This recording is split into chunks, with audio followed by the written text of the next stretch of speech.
So, meron ako ditong mulberry. Actually, mga first time kong ginagawa ito, first time.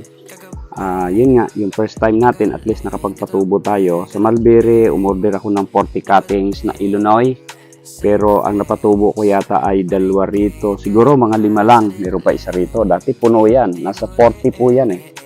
40 cuttings. Nung una ay nagsitubuan lahat. No, nilagyan ko siya ng plastic. Pero nung kita nyo naman, nag-dieback po siya. Nung tinanggalan ko ng plastic doon, siguro nabigla. Nabigla sila. At ito naman, meron na naman akong bagong variety dito ng grapes. Ayan, ano po to?